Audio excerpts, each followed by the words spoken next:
Namaste doston, welcome to my YouTube channel Story Point. Please subscribe to my YouTube channel and press the bell icon for never missing updates.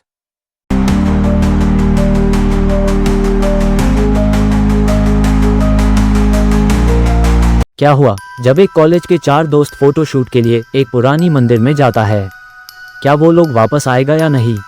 College में चल रही photo contest प्रतियोगिता के चलते उस college के student Tushar, Trisha, Sudeep और मीरा अच्छी फोटो की तलाश में शहर से दूर सुनसान जगह पर बने एक पुराने मंदिर में पहुंचते हैं, जो कि एक खंड में बदल चुका था। पर वो लोग नहीं जानते थे कि जिस जगह पर उन्होंने कदम रखा है वहां हजारों सैकड़ों साल पहले एक हैवान को मंत्रों से बांधकर तहखाने में दफन कर दिया गया था। उसके बाद वो मंदिर खंडित हो गया था, जिस वजह से सैकड़ों सालों से किसी ने वहां कदम तक नहीं रखा था।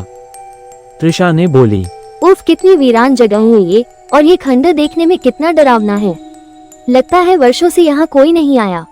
मीरा बोली, तुमने सही कहा त्रिशा, यहाँ तो सूखे पत्तों और कोहरे के सिवा कुछ नहीं दिख रहा। मुझे तो अजीब सा डर लग रहा है। सुदीप ने बोला, हंसते हुए कहता है, तुम लड़कियों की यही प्रॉब्लम है, हर जगह डरने लगती हो, ऐसी जगह पर ही तो एडवेंचर आता है। त्रिशा ने बोली, एडवेंचर तुम्हें आता होगा, मुझे तो अभी से बहुत डर लग रहा है। देखो ये पुराना मंदिर कितना डरावना है। मीरा बोली, क्या हम लोग फोटो शूट करने किसी और जगह नहीं जा सकते? तुम्हें अंदर नहीं जाना है तो तुम बाहर इंतजार करो, नहीं तो अपना मुंह बंद रखो। सुदीप ने बोला, चलो चलो सब अपने कैमरा और फोन निकालो, अब हम मंदिर के अंदर जा रहे हैं। जैसे ही उन लोगों ने मंदिर के अंदर कदम रखा, चमगादड़ का एक झुंड आवाज करता हुआ उनके सिर के ऊपर से गुजर गया। लड़कियां डर गई, उनकी चीख निकलने लगी। तुषार ने बोला, तुम लोग तो चमगादड़ से भी डर गई।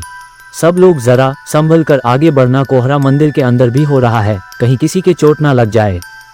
मीरा बोली, ये खंड अंदर से कितना अजीब है, सारे रास्ते एक जैसे लग रहे हैं, जैसे कोई भूल भुलैया हो।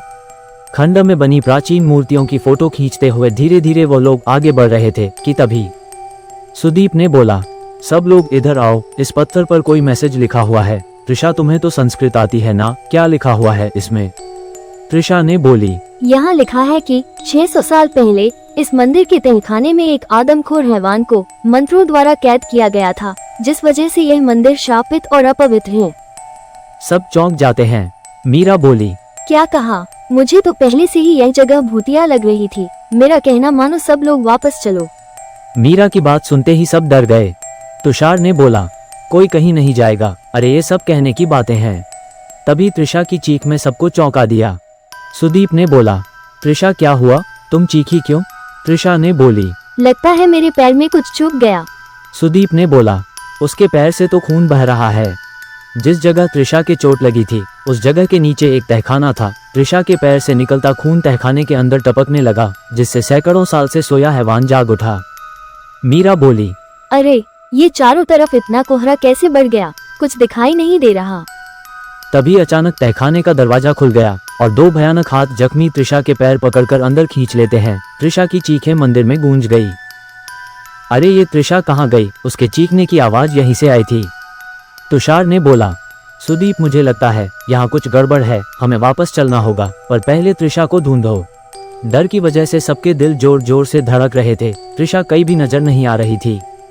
मीरा बोली, कहीं ऐसा तो नहीं कि उस पत्थर पर लिखी बात सच हो और यहाँ आकर हमने बहुत बड़ी गलती कर दी हो।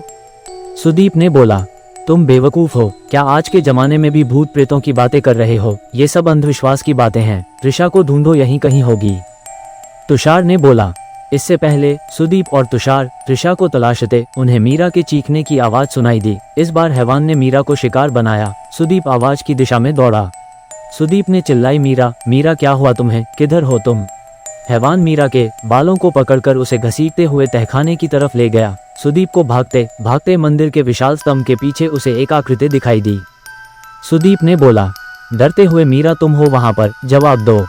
जैसे सुदीप उसके नजदीक पहुंचा, उसके सामने हैवान खड़ा था। उसका भयानक चेहरा देखकर उसकी रूह कांप गई। इससे पहले सुदीप संभल पाता, हैवान ने उसके गले को अपने हाथों से दबोच लिया और उसे वही खाने लगा। सुदीप की चीख निकल गई। सुदीप की चीख सुनकर तुषार ने बोला, ओह नहीं, ये तो सुदीप की चीज थी। आखिर क्या हो रहा है? बाहर जाने का रास्ता भी नजर नहीं आ रहा है, सारे दरवाजे एक जैसे ही नजर आ रहे हैं।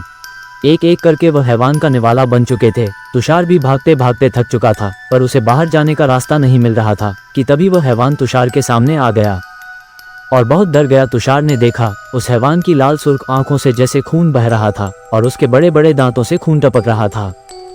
तुषार ने बोला, रहवान दरिंदे कौन है तू? तूने मेरे दोस्तों के साथ क्या करा? मैं तुझे जिंदा नहीं छोड़ूंगा।